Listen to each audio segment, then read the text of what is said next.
live on Facebook, Instagram. Well, lovely. So we're live. We're live. You knew that because you're watching us and we're live. Glad you're here. My gosh, in the morning when I wake up, not just the time change. And by the way, some people complain about daylight savings time. I would agree. There's times of the year that daylight savings time sucks. I happen to like the fall. I really like the fall. It gets light early, so you can get up and it's light, so it's easier to get up early. And I kind of like the idea that it gets dark sooner because it puts me on notice to go to bed. So I like it. I don't know about you. I tend to be a fan. Hey, we're excited to be here with you today. If you're just logging in to these live broadcasts, these are just raw. Normally, I would want to produce a show at a slightly higher level. And right now, as we get settled into Studio Money and we start doing everything that we're doing here, you're going to see me do a lot of off the cuff, live, spontaneous broadcasts to kind of keep you up to date, let you know what's going on, and get you excited about what's happening here at Studio Money and in general in your life. I'm excited. We've got live events going on in Studio Money. We did our first Turning Point here last month. It was amazing. We've got another Turning Point coming up here at Studio Money this month, November, toward the end of the month, the 22nd, 23rd, 24th. If you are available and you would like to come join me at Turning Point, please DM me or reach out in the private messenger, direct messenger, and I'll make sure that you get some tickets. So that would be a lot of fun for me. In addition, not only are we doing Turning Points and all of my events, we're also doing a substantial amount of events for other people too. And that's quite cool and quite fun. In fact, tonight we've got an event with Truca, who is my great friend Andrew Schlag and his partner Leo. They're doing a real estate training event here at Studio Money. So once again, if you are in the San Diego area and you would love to come to North County, San Diego, Carlsbad specifically, and come check us out at Studio Money, we're going to have a great live real estate investment training tonight. And all you got to do is contact me and I'll get you a ticket. So we'll waive the admission price. You can come check out Studio Money for free. Come check out the Truca real estate investment training totally free, completely on me as my guest. That said, topic of today's show, as I was pondering what I wanted to chat about today, last couple of live broadcasts, I talked about the election.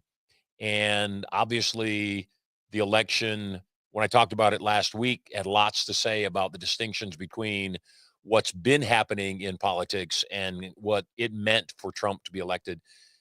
Before I dive into what today's topic is about making money. I want to talk to you a little more about, again, that distinction. Since Trump was elected to be our 47th president last Tuesday, 7 days ago, so not yet quite a full week, so much has happened. I mean, the economy already is making a massive turn. And I said 2 weeks prior to the election, if you look back on my Facebook feed on social media, I said we are about to enter into a time with prosperity and economic growth beyond imagination, anything anyone has ever seen. And I'm positive of that. The only thing I wasn't positive about when I made the post was whether or not we were going to be scammed in this election like we were scammed in the 2020 election. And obviously, we got Trump in. That does not mean that there weren't scams going on, that there wasn't cheating going on. There was. And we're seeing a lot of that as we fill up the remaining House and Senate seats. For whatever reason, Colorado, home of Dominion voting machines, by the way, that's their corporate headquarters, is in Colorado. They can't seem to add the votes up in a timely fashion. And you would think the home state, the home central location of the number one electronic tally machines in the country, in the world for that matter, you would think that they could count their votes a little bit quicker. But unlike the presidential election, where it was overwhelming, and again, I promise you that's what happened in this election, is that much like 2016, in 2016, they didn't cheat enough. They just didn't. They were arrogant. They thought that for sure Trump is going to lose, and so they didn't cheat quite enough. And in 2020, they overwhelmed the cheat Obviously, 81 million votes for Joe Biden, who never left his basement, 78 million votes for Donald Trump. And this year, I think that had they been given an opportunity, they would have cheated just as much to install Harris as our new president. And patriots, you, me, people like us, we stopped it. We nipped it in the bud. And the videos are starting to come out of people showing up at the polling centers where the votes were collected with boxes that were, as we found out, filled with ballots for Kamala Harris, and they were turned away. Patriots were there and they said, these do not have chain of custody. You cannot come through here. You've got to take these ballots away. They're not valid ballots. And they caught enough. I think they surrendered on the presidential side of things. I don't think that they surrendered on the Senate or the House. I think that both of those, they still have been able to slip a lot of Democratic candidates in illegally through corruption, and all of that's going to be exposed. So be of great faith that the crimes are going to come out. You know, we had a prosecutor up in Maine who wanted to take Donald Trump off the ballot, said that she had the right to take him off the ballot in Maine altogether. Okay, let's just end democracy altogether. Let's have one person determine who I can and cannot vote for. It's insane. And I think those crimes are all going to be absolutely prosecuted. They have to be. And all the malicious prosecution that's gone on with Trump for the last 4 years for sure, even prior to that, when the witch hunt of Russia was going on. And I think that what has to happen, and this isn't vengeance against enemies of Donald Trump or against the enemies of the Republican Party. This isn't vengeance. Lawfare is going after people for no crimes or creating crimes. These aren't created crimes. These are real crimes that occurred in election fraud, in lawfare, in malicious prosecution, and all sorts of things that have happened. So I think all of that's going to happen. Now, that's going to terrify some people. The news media is going to go nuts. Oh, Trump's going after his enemies. And again, it's one thing to go after your enemy when they haven't done anything. It's one thing to go after your enemy and prosecute them on trumped up charges that literally didn't occur, sentences that are disproportionate, fines of $450 million, just insanity. And another thing to say, look, here's you pulling ballots out from underneath the desk in Atlanta, Georgia. Here's you putting that same stack through the tally machines 5 times. Here's you driving up in a truck at 3 o'clock at Cobo Hall in Detroit, Michigan, unloading boxes all marked votes for Joe Biden. Those are real crimes, not the BS that we've been dealing with over the last 4 years, 6 years, 8, 9 years since Trump announced his candidacy coming down the elevator. So all that's happening. Yet the challenge for you, and the challenge for me too, without a doubt, is to let go of all that, to realize that all of that's going to take care of itself. And here we are. So now that we know here we are, what do we do?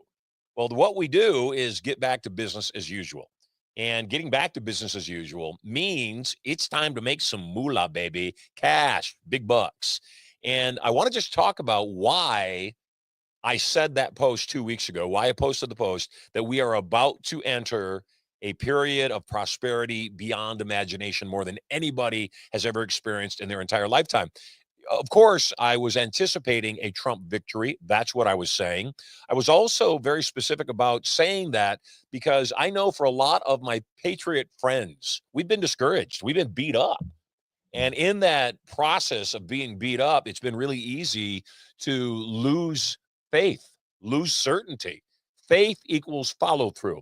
When we have faith in something, we finish it. If we know the end result is a given, we'll get it done. If we don't have certainty, then what happens is we don't complete the path that we're on. I appreciate you being with me live. If you can see the lights flickering here in Sterling Worldwide, we are working on the LED screens. I got a big 24-foot wall behind me, LED wall. I've got a nice 10-foot wall in front of me that we'll use as a monitor. So we're taking care of all that stuff. And so you're going to see the lights flickering and flashing and more as we do what we do here. The thing that I'm most excited about here at Studio Money is that confidence breeds wealth. And so as we launch into this chat, this rant about making money during these times, the first thing I want to tell you is, yes, faith equals follow through. Certainty is the absence of doubt. And so for you to operate in a certain world as a certain person to have certain success, the first thing you've got to do is to get your head on straight. I steam just about every morning. And this morning was no exception. I like to go into my steamer. I spray the eucalyptus, love that scent, love the way it makes me feel. I shave all the appropriate portions of my body. You're welcome. Yes, the carpet matches the drapes. And when I do that, I also meditate while I'm in the steamer. And I don't know, about a month and a half ago, I was meditating, and it was an unusual meditation. Normally, my meditations are topic specific, and meaning I'm working on something and I just close my eyes and I put myself in the circumstance and I solve the challenge of the task at hand. Every once in a while, I will do kind of just open ended. I'll clear my mind, and all I'll do is I'll say, all right, God, let whatever you want to come into my consciousness come into my consciousness. And I got a very loud and very clear message. Now, once again, if you're brand new to me or to this program and you're not quite sure where I stand on things, I am a patriot. I am a conservative by anybody's standards. I believe in the rule of law. I believe that laws are in place so that we can have civilized conversations and understand healthy boundaries. So I believe in law. I also love God deeply, very, very deeply, except with this caveat: I am not a religious man. It doesn't matter to me what your religion is. If you believe in God, if you believe in a higher power, if you have a relationship with God, again, it's not my place to judge you. I don't have any kind of judgment on how you practice your faith, other than that it causes no harm to other people. Any religion that would tell you that you should commit jihad on people that don't believe your religion, or that you should persecute people that don't hold your same faith or even in the same way that you hold your faith, I don't think that's of God. There's a book by a man named Neil Walsh. It's called Conversations with God. And I think it's a good book. He wrote 3 books. And the book premise is pretty simple. The book premise is Neil sat down and he was struggling as a writer, and he felt diminished. He felt downtrodden. He felt beat up. And he sat down with a pad of paper and he wrote a sentence on the top of the piece of paper. And he said, God, why have you forsaken me? That's all he wrote. God, why have you forsaken me? And he laid his pen down. He said a moment later, he realized, he looked down at the piece of paper, and in his own handwriting, it said, what makes you think I've forsaken you? And he was a little taken aback. He was surprised, shocked even. And he wrote down another question. He said, wow, that was weird. Who's this? And he set down the pen again and he went back to meditating, opened his eyes, and it said, who were you talking to? Thus began what is called in most circles automatic writing, and a conversation with God, hence the name of the book. And so the premise of the book is that he started asking God questions and then just opened up his spirit and let God direct him to write whatever God wanted to answer. I think it's a great premise for a book. Do I fully believe? Not my experience, so not my place to judge again. At any rate, if you read the book, Conversations with God, I think even if you don't believe the automatic writing portion of it, which, by the way, the first book was a bestseller and God prompted him to write 2 more books. That God is a good marketer. That's what I say.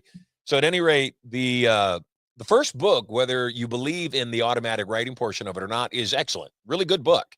And it really helps people understand how to have a relationship with God if they too are not a fan of religion. Now, I've studied religion. Most of my family are Christians, and some of them even evangelical. I would go so far to say that they're definitely evangelical Christians. And I was raised in that. I've been through numerous churches. One of the churches I belonged to during my second marriage, my wife joined the church in an effort to make my marriage healthy. I joined the church too, much against my own belief of what the church actually was. Joined the church, and my fears were reinforced that it was a cult. It was a Christian cult for sure. And the church ended up pulling all sorts of just questionable things. And that was probably the last time that I went to a church and felt like I was going to attempt to become a part of the church body. Now, my wife belongs to an amazing church. My kids go to the same church. We are friends with some of the pastors there, remarkable human beings. In fact, one of the pastor's children actually work here at Studio Money. Phenomenal family, good people, love them very much, very grateful for them in our lives. That said, I don't go to church with them.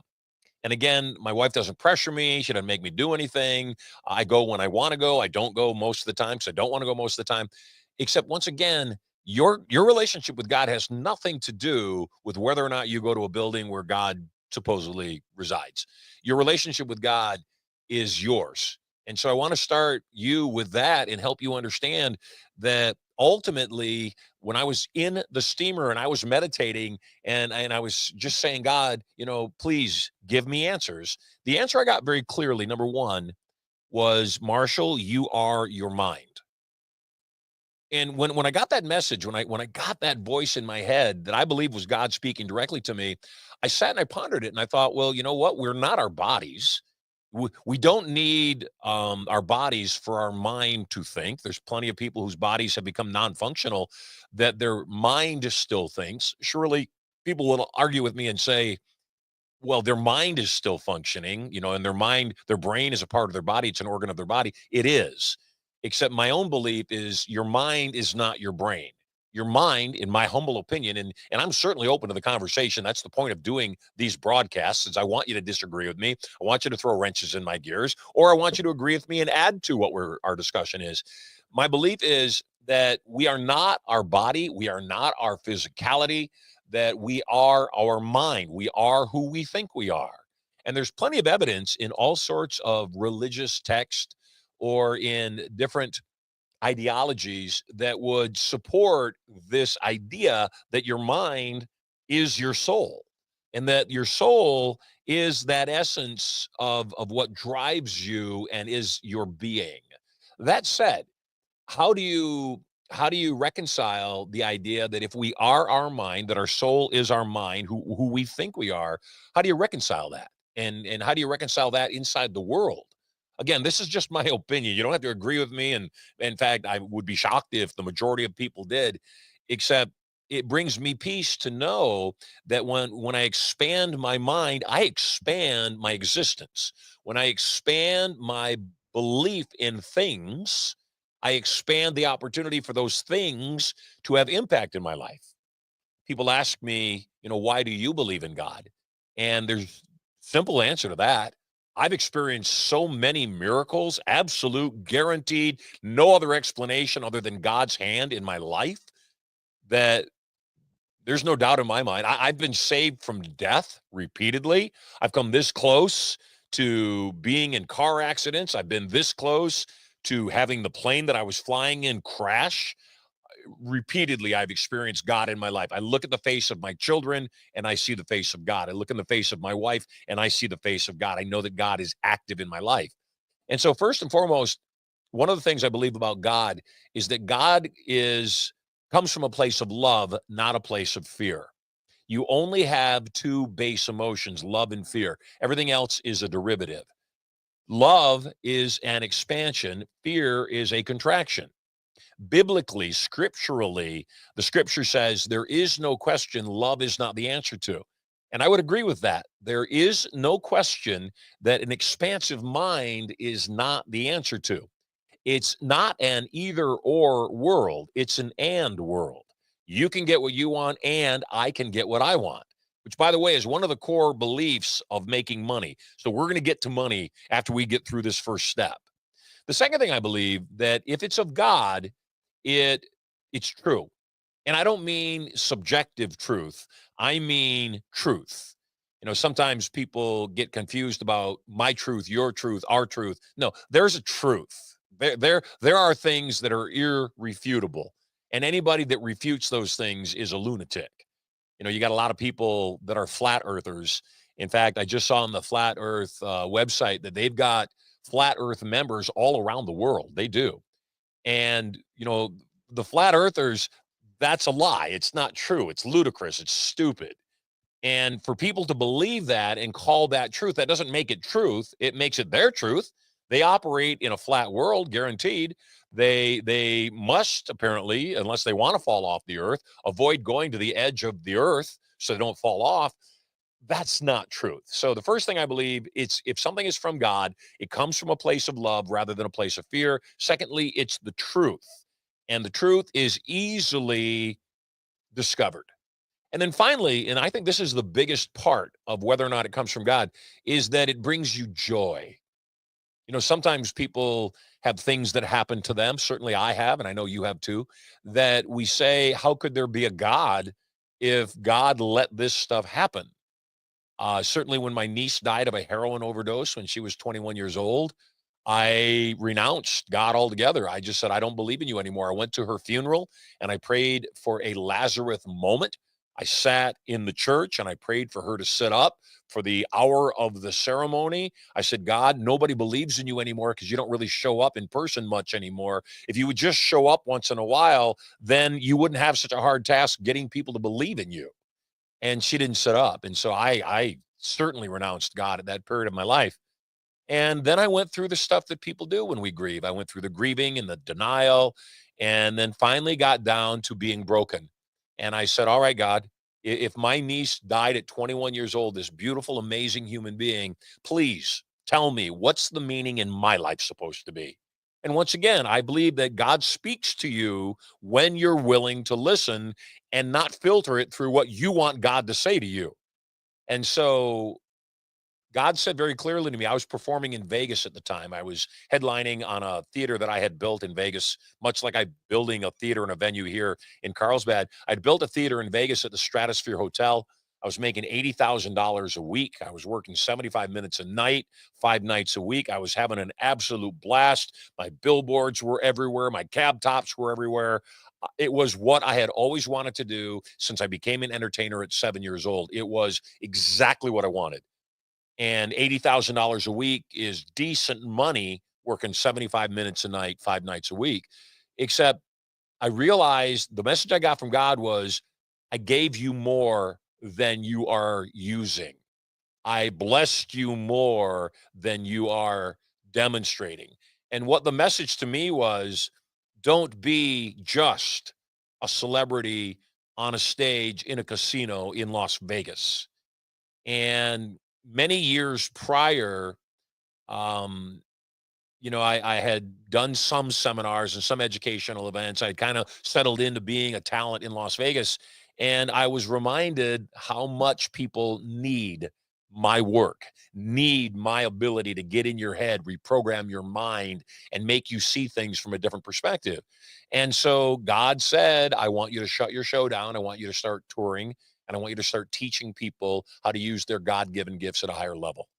And that's what I did. I shut the show down and took away my $80,000 a week, 75-minute a night, 5 nights a week income, and started doing educational events again. One of the very first educational events I did, I got a call from a man named Ron LeGrand, who is one of the top real estate instructors in the country. And Ron said, hey, I've got an event going on in Atlanta. There's going to be 1,000 people in the room that have paid $1,000 a piece to learn about real estate investing from me. Would you come out and do your hypnotic show that you do in Vegas? And I said, sure. He said, what would you charge? And I said, $25,000. And he said, oh my God, is that the best you can do? He said, what if I let you come back the next day and teach as well? I said, well, then I'd let you pay me another $25,000 plus expenses, first class airfare, hotel, ground transportation per diem. He said, no, you don't understand.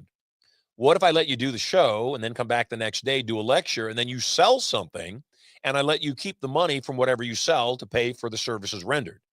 Well, write this down if you're taking notes. And by the way, every time we get on these rants, you should have a pen and paper nearby if you don't already have one to take notes. And what I said to myself was, take a bad gig until a good gig comes along. I had nothing else going on.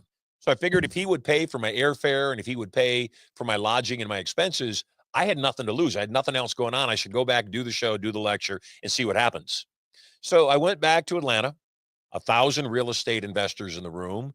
I did my show, slayed it. We had a fun time, which, by the way, once we remount the show, once everything is in place, all the permits are done here at Studio Money, and we start doing my hypnotic show on Friday and Saturday nights, you're going to want to come. because the Hypnotic Show educates people to the power of their minds. And that's what it did. So I did the show on the first night, and then I came back the next morning and for 90 minutes taught them how I did everything I did in the Hypnotic Show. And more importantly, how to use that in their lives to both reprogram their own minds, also, though, to use those highly influential language patterns to be able to influence the minds of others while they're negotiating for real estate transactions or any of life's challenges. I made an offer at the end of the conversation. And because I hadn't sold anything in that way before, I didn't even know what to sell. I'd come up with a $500 offer. And I made the offer at the end of my 90-minute talk, and 800 of the 1,000 people leapt out of their seats, ran back to the back table, threw down their credit card, and bought my program. $400,000 in sales in 90 minutes. Changed the entire course of my life forever. Helped me realize one very, very, very powerful fact that rings true now way more than even then. And it's this truth. In life, in business, in making money, be willing to give before you ask to receive. Be willing to give to a degree that it almost hurts and you think, my God, I'm going to go broke. I'm never going to get back. I just need to keep giving, kind of like what this broadcast is. Obviously, we've got no commercials running. I'm not selling anything at all. I'm inviting you to come be my guest at Turning Point or be my guest at the real estate training we've got going on tonight at Studio Money. I'm telling you, be my guest, totally free, no cost. Come be my guest. And now I realize, because of the internet, because of communication being what it is, because mainstream media, if the last election didn't fully kill mainstream media, it's close. It's on its last breaths right now. They got to take it off the ventilator that they forced themselves on during COVID. And now this, people, real people being able to communicate in real time, I believe is going to be the thing that changes everything. The bottom line for everyone who wants to create more in their world is, number one, come from a place of certainty. Come from a place of taking a bad gig until a good gig comes along. You've been beat up over the last 4 years. The Biden administration wreaked havoc on a really good economy. Do not let anybody tell you otherwise. The Trump administration in 2016, all the way through 2020, we had a run on the economy unlike anything we've seen in decades. In fact, I remember a quote. I remember Barack Obama was talking about Trump coming into office and making promises, and he was campaigning for Hillary Clinton, and he was saying, oh, Trump says those jobs are going to come back, and you can't make those jobs come back. What are you going to do? Wave a magic wand? Those jobs are gone forever. They're not coming back. How was that? Pretty good. And obviously, he was wrong. The jobs came back. Trump started fracking and drilling for oil here in the United States, made us energy independent, locked the border down as best he could with all the resistance that he was getting, locked it down so that the jobs that were becoming available in the United States went to citizens. He gave incentives across the board in numerous industry for manufacturers to keep their manufacturing plants and therefore their jobs right here in the United States, and the country flourished. That's where we're going back to. That's where we are right now. So as much as you've been beat up, as much as you may be afraid, as much as you may think, God, just give me a win, I promise you, you are in a period of time that you are going to experience wins right now unlike anything you've ever seen. Bitcoin, since last Tuesday, 7 days, has seen an approximate 25% bump in 7 days. It was at $69,000 prior to the election. I think, do you have a number on it now? I think it's like 88,000, 89,000 today. Climbing like crazy. Stock market roaring right now, roaring 89, that's what I thought. Stock market roaring at a level it hasn't done for a while. And again, this isn't people afraid. These are people that are certain. These people are confident. Write this down. It's a word, and it pertains to your finances. I want you to write down the word velocity. Velocity, as it pertains to your finances and the economy of the world in general, is the speed and frequency in which money changes hands. Yeah, I'll repeat that. If you ever want me to repeat something that you hear on this broadcast, all you've got to do is either type it in the chat, please repeat what you just said, or just think it. I'm telepathetic. If you think it, I'll know it and I'll repeat it. So, velocity is the speed and frequency in which your money changes hands. Imagine I'm in Las Vegas and I've been working hard all weekend long. My family is at the beach house. The kids had a concert. They were, their bands were playing at some venue.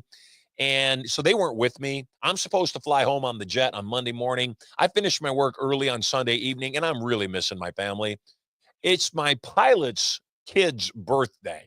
And so rather than call my pilot and say, hey, can you fly me out to get to my family in Southern Cal? I decide I'm just going to jump in the Rolls Royce and make the drive from Las Vegas to Carlsbad.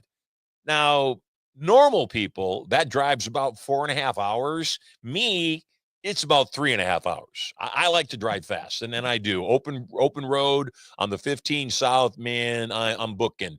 So I get in my car, anticipating I'm going to be back to my home in Southern California in about 4 hours. And before I can even get on the freeway, it's bumper to bumper. I mean, it's crazy. Get on the freeway, I feel like I'm in Los Angeles. It's going so slow, it's nuts. And not only is it going slow, the reason it's going slow is it's Electric Daisy Carnival weekend. Now, for those of you, there goes the lights. Yeah, we're playing in the studio. It's okay. Did you turn that off or did it turn off by itself? He turned it off. Oh. So the Electric Daisy Carnival is a rave. So if you don't know what that is, a rave is electronic concert. So the concert is going on. All these people have gotten let out. 125,000 people wearing furry hats, day glow necklaces, smoking funny little cigarettes, coming back from Las Vegas, headed home to Southern California, because Southern California is where people that wear furry hats, day glow necklaces, and smoke funny little cigarettes, that's where they live. So they're all headed back to Southern California. I'm bumper to bumper. I'm getting a contact buzz just being in traffic with these people. And as I'm driving along, it's 6 hours into a trip that should have taken me 4 hours, and I'm only 3/4 of the way home. It's 11 o'clock at night, and I still probably have another 90 minutes to go, and I'm getting tired. And I realize I need to pull over and get a cup of coffee, or better still, just find a place to sleep and pick up the drive in the morning when there's no traffic and I'm awake again. And so there's this little town in the middle of nowhere, a little flea bite town in the middle of nowhere, and there's not much there. There is a motel, and it's not really a motel because the letter M is burned out on the sign. So it's an hotel. So there's this hotel there. There is a bar and restaurant there. There's a grocery store, and there's a gas station automotive repair store shop, gas station. And so I pull over to go to the hotel, and I pull into the parking lot. It says vacancy in the window. There's no cars in the parking lot. And I'm thinking, yeah, no kidding. And I pull into the hotel and I go into the lobby, and there's a man behind the counter, and he says, welcome. How can I help you? And I said, yes, I'd like to know how much to stay at your establishment. And he says, $100. It's a dump. I look around like, are you kidding me? He looks at me like he's reading my mind, and he says, we're the only game in town. And he starts to sound like Jack Nicholson from The Shining. So I'm a little bit worried about staying in this place to begin with. But I said, I tell you what, I pull $100 out of my pocket, and I take the $100 bill and I say, let me check the room out. So I'm going to put the $100 bill down on the counter. Let me go check the room out. If the room is great, I'll stay, keep my money. If not, I'll come back, get a cup of coffee, get my money. I'll be on my way. I no sooner get out of eyeshot, and the proprietor of the hotel, motel, grabs my $100, runs across the street to the bar, slaps my $100 down on the bar, and says to the bartender, hey, bud, this should cover my bar tab. The bartender picks up the $100, slides it across the bar to somebody drinking at his bar, says, hey, Rod, this should take care of the repairs you did on my automobile. Rod takes the $100 from Bud, hands it over to his friend Johnny, says, hey, Johnny, this should take care of the groceries I bought at your grocery store. Johnny takes the money, winks at the woman at the end of the bar, and says, you know what this is for. And he gives her the money. She grabs the $100, runs across the street to the hotel, slaps it down on the counter where I had put it, and says, honey, I wanted to pay you back the money I borrowed from you. I decide I'm not going to stay. I come out from my tour, I grab my $100, get my cup of coffee, get in my car, and I'm on my way. My question to you is, were those 5 debts all paid in full? Resounding yes, of course. They were all paid in full. It's the same $100. Nothing changed in my economy. I got my $100 back. But what changed in their economy is every last one of them were paid in full. How does that work? Velocity is the speed and frequency in which your money is changing hands. You might not like to hear this. Part of the reason you're not making any money is biblical. You're not making any money because you're not planting any seeds. You're not doing anything that could harvest the outcome that you're seeking, and that is revenue, money, compensation. And because you're not planting seeds on fertile soil, you're getting broker and broker and broker and broker. People that know how to make money understand velocity. They understand that in order for you to make money, you've got to put money out into the universe. There's no other way it's going to happen. So the first thing is you have got to become certain. You have got to become confident. You have got to live by the adage that we are in massively good economic times. Last June, when I signed the lease for Studio Money, we're in a very expensive building. When you come check it out, you're going to say, wow. Number one, it's 31,000 square feet, so it's a very large facility. Number two, the finishes in here are over the top. They're really nice, high-end finishes. We're in an extremely desirable part of San Diego. Carlsbad is very high-end, very affluent, very nice part of San Diego. It's a place that I don't even like telling people about it. It's so nice. So we're in a very nice place. When I signed the lease in June, my wife said to me, do you think it's wise to be signing that expensive of a lease in an election year? And she was right, 100% right. And I said, if I don't sign the lease, then number one, we may not get the building. And I'd been looking for a building for 2 years, ever since COVID pushed us out of our old theater. I said, number one, I may not find a building that's as close to what I'm looking for as this building. Number two, if I don't do something now and I wait until after the election to see what the results are, then we're behind 5 months. And I'd rather get a jump on it. I believe Trump's going to win. I believe they're going to straighten out all of the corruption and all of the fraud and everything that happened in 2020. And I believe that everything's going to be just fine. In fact, I'm going to operate on the certainty that it's going to be just fine.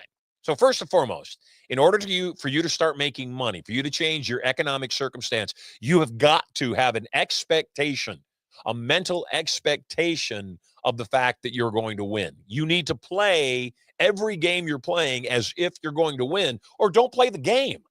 I mean, if you're going to do something and you're not quite sure it's going to work out, don't do it.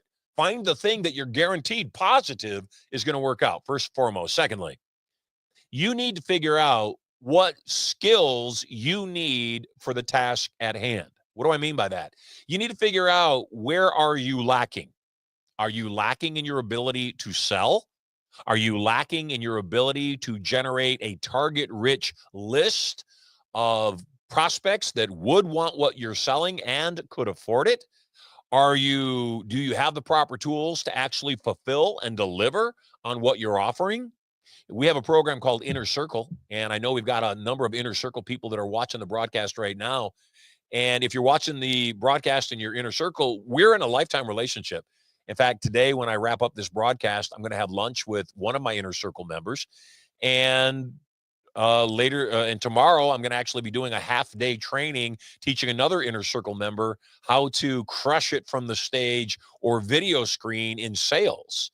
So you've got to figure out, what are the proper skill sets? What are the tools that you're missing? What needs to change in you in order for everything to change in your life? Because in order for things to change, you've got to change. That's it. Everything you're producing right now, you're producing because of who you are. Elon Musk thinks differently than people that aren't Elon Musk. Elon Musk thinks differently than broke people. When I was a kid, I used to read stories about Bill Gates and Steve Jobs, because it was during that era, the late 80s, where personal computing became a thing, began to grow.